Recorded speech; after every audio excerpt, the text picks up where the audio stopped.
السلام علیکم ورحمۃ اللہ وبرکاتہ۔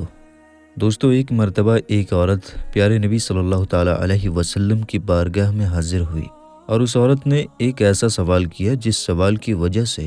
وہاں پر موجود سبھی لوگوں نے اپنا چہرہ چھپا لیا کیونکہ انہیں حیا آ گئی۔ یہ سوال کیا تھا؟ اس عورت نے آ کر کہا، یا رسول اللہ صلی اللہ تعالیٰ علیہ وسلم، میرے ماں باپ آپ پر قربان ہوں، کیا عورتوں کو حیض ہوتا ہے؟ جب اس نے سوال کیا تو اس سوال کو اس وقت کے دور میں اچھا نہیں سمجھتے تھے، یعنی کہ اس سوال کو کوئی پوچھا نہیں جاتا تھا، اس کے باعث شرمندگی سمجھا جاتا تھا۔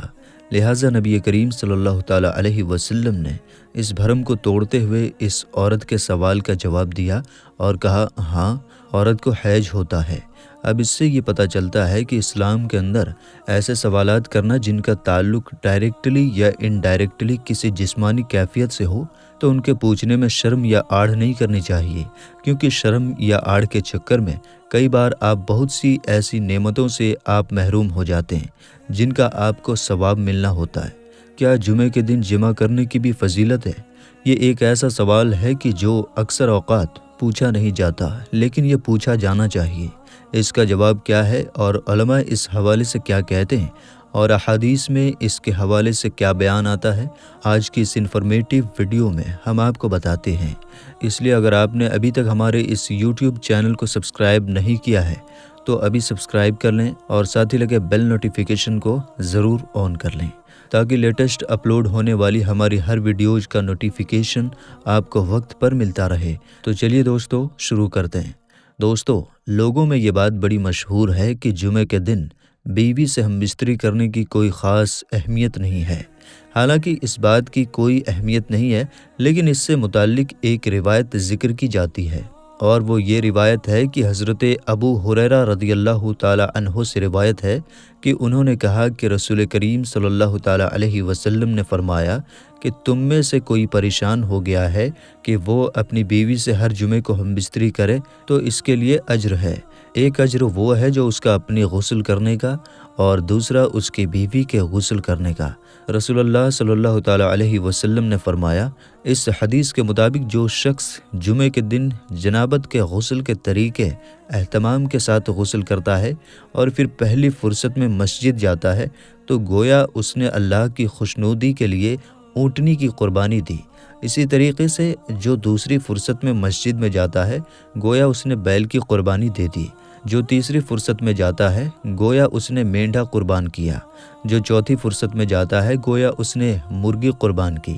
اور جو پانچویں فرصت میں جاتا ہے گویا اس نے انڈے سے خدا کی خوشنودی حاصل کر لی۔ پھر جب امام خطبے کے لیے نکل آتا ہے تو فرشتے خطبے میں شریک ہو کر خطبہ سننے لگتے ہیں۔ اس حدیث کے مطابق یہ کہا جاتا ہے کہ اس میں غسل جنابت کا ذکر ہے اور غسل جنابت جمعہ کے بعد ہی ہوتا ہے، لہٰذا یہ حدیث جمعے کے دن بیوی سے ہم بستری کرنے کی دلیل ہے۔ ہمارا ایک ذاتی خیال ہے کہ یہاں غسل جنابت سے مراد مکمل غسل ہے، اور اس لیے کوئی شخص یہ کرتا ہے یعنی وہ جمع کرنے کی طاقت رکھتا ہے تو اس کو ضرور کرنا چاہیے، اور اگر طاقت نہیں رکھتا تو اللہ تعالیٰ کسی شخص پر وہ بوجھ ڈالتا ہی نہیں جو کہ وہ اٹھانے کے قابل نہ ہو۔ اسی حوالے سے آگے چلتے ہیں، اور آپ دوستوں کو اور کچھ عام چیزیں آپ کو پتہ ہونی چاہیے، ان کو بھی ہم لوگ ذکر کر لیتے ہیں، جان لیتے ہیں۔ میرے دوستو، بالغ عورتیں اور بالخصوص شادی شدہ دوست و احباب جو ہیں وہ اس ویڈیو کو خود بھی دیکھیں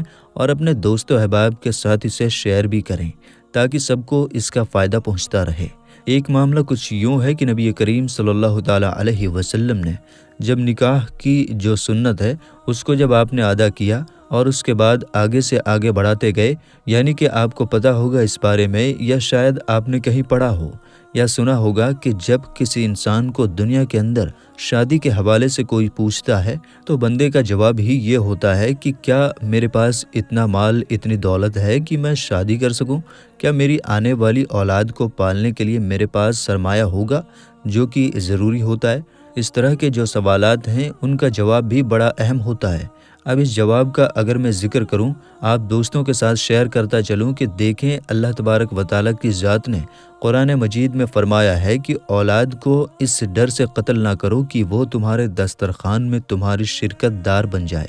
جو ایسا کرتا ہے، جو بنیادی طور پر اللہ پر تقوی نہیں کرتا، وہ خدا پر بھروسہ نہیں کرتا، اس کو یہ لگ رہا ہے کہ شاید وہی اپنے بچے کو کھلا رہا ہے۔ ایسا نہیں ہے، انسان کی اتنی اوقات نہیں ہے کہ وہ کسی کو کھلا پلا سکے۔ میرے دوستو، یہ بات مشہور ہے کہ جمع جو ہے وہ انسان کی آنے والی نسلوں کو کنٹرول کر رہا ہوتا ہے۔ اب یہ بات آپ سبھی لوگ جانتے ہیں کہ حالیہ دور کے اندر لوگ ایسے بھی ہیں جو اس حوالے سے کچھ چیزوں کا خیال رکھتے ہیں، کیونکہ وہ اولاد نہیں چاہتے اور وہ مباشرت طول کر لیتے ہیں، لیکن وہ اس کو اس طریقے سے کرتے ہیں، اس طرح سے پروٹیکٹ کرتے ہیں کہ آنے والی جنریشن پیدا ہی نہ ہو۔ اب ایک بڑی اہم چیز ہے کہ اس حوالے سے لوگ سوال بھی کرتے ہیں، تو علماء جو ہیں وہ کہتے ہیں کہ یہ طریقہ غلط نہیں ہے، کیونکہ یہ جو اب کے وقت میں استعمال ہوتے ہیں، یہ پروٹیکشن اور یہ ساری چیزیں تو دور جدید کی چیزیں ہیں۔ جس طرح ہم بجلی استعمال کرتے ہیں، موٹر کار استعمال کرتے ہیں، لیکن اگر غور کیا جائے پرانی باتوں پر، جس طرح موٹر کار سے پہلے لوگ گھوڑوں پر سفر کرتے تھے، اسی طریقے سے اس عمل کو یعنی آگے اولاد کو پیدا کرنے کے عمل کو بھی روکنے کے لیے لوگ اس وقت بھی چند ایسی تدابیر استعمال کرتے تھے جنہیں آج بھی استعمال کیا جاتا ہے۔ وہ اپنے معدے کو عورت کے معدے کے ساتھ ملنے نہیں دیا کرتے تھے۔ تو کچھ اسی طرح کی کچھ چیزیں جو روایت میں پائی جاتی ہیں، جن سے کافی سارے معاملات حل ہو جاتے ہیں اور کافی سارے سوالات کا جواب بھی آپ کو مل جاتا ہے۔ اب دوستو آگے بڑھتے ہیں، جن میں جمعے کے دن کی جانے والی کچھ غلطیاں ہیں، جن کے حوالے سے بتاتے ہیں کہ ہم اکثر کبھی کبھی کچھ ایسے معاملات کر لیتے ہیں جن کی وجہ سے ہمیں کچھ نہ کچھ آگے جا کر پریشانیاں اٹھانی پڑتی ہیں۔ سیدنا عبداللہ بن عمر رضی اللہ تعالی عنہ اور سیدنا ابو ہریرہ رضی اللہ تعالی عنہ نے ایک حدیث بیان کی، جن میں نبی کریم صلی اللہ تعالی علیہ وسلم سے سنا کہ آپ اپنی لکڑیوں کے منبر سے فرما رہے تھے کہ اے لوگو، جمعہ چھوڑنے سے باز آ جاؤ، اللہ تعالیٰ ان کے دلوں پر مہر لگا دے گا کہ وہ غافلوں میں سے ہو جائیں گے۔ یعنی اگر جمعے کی نماز چھوڑتے ہیں تو آپ کے لیے بھی یہ چیتاونی ہے، آپ جمعے کی نماز ہرگز مت چھوڑیے، ورنہ آپ کے سینے پر مہر لگا دی جائے گی۔ سیدنا ابو ہریرہ رضی اللہ تعالی عنہ روایت کرتے ہیں کہ نبی کریم صلی اللہ تعالی علیہ وسلم نے ارشاد فرمایا کہ جمعے کا دن آتا ہے تو فرشتے مسجد کے دروازے پر رک کر مسجد میں آنے والوں کے نام لکھتے ہیں۔ سب سے پہلے آنے والے کا نام اونٹ کی قربانی دینے والے کے حصے میں لکھ دیا جاتا ہے، اس کے بعد آنے والے کو بیل کی قربانی دینے والے کے حصے میں لکھا جاتا ہے۔ ٹھیک ویسا ہی جیسا میں نے پہلے بھی حدیث بیان کی، بالکل اسی طرح، یعنی جو جتنا لیٹ آتا ہے اس کا ثواب کا درجہ بھی اتنا ہی کم ہو جاتا ہے۔ تو کوشش کریں کہ آپ جلد سے جلد جمعے کی نماز پڑھنے کے لیے مسجد میں فوراً تشریف لے جائیے۔ اللہ تبارک و تعالیٰ سے دعا ہے کہ اللہ تعالیٰ ہم سب کو 5 وقت نماز باجماعت پڑھنے کی توفیق عطا فرمائے، آمین ثم آمین۔ میرے دوستو، ہم امید کرتے ہیں کہ آپ کو آج کی ہماری یہ ویڈیو ضرور پسند آئی ہوگی۔ اگر آپ کو یہ ویڈیو پسند آئی ہے تو آپ اس ویڈیو کو دل سے ایک لائک کر کے اور زیادہ سے زیادہ لوگوں تک اس ویڈیو کو ثواب کی نیت سے ضرور شیئر کریں، اور اس ویڈیو کے بارے میں آپ کی کیا رائے ہے ہمیں کمنٹ سیکشن میں اپنی رائے کا اظہار ضرور کریں، اور مزید اسی طرح کی ویڈیو روز پانے کے لیے ہمارے چینل تحصیل علم کو سبسکرائب کر کے گھنٹی کا بٹن ضرور دبا دیں۔ ملتے ہیں اگلی ویڈیو میں انشاءاللہ تعالی۔ السلام علیکم، اللہ حافظ۔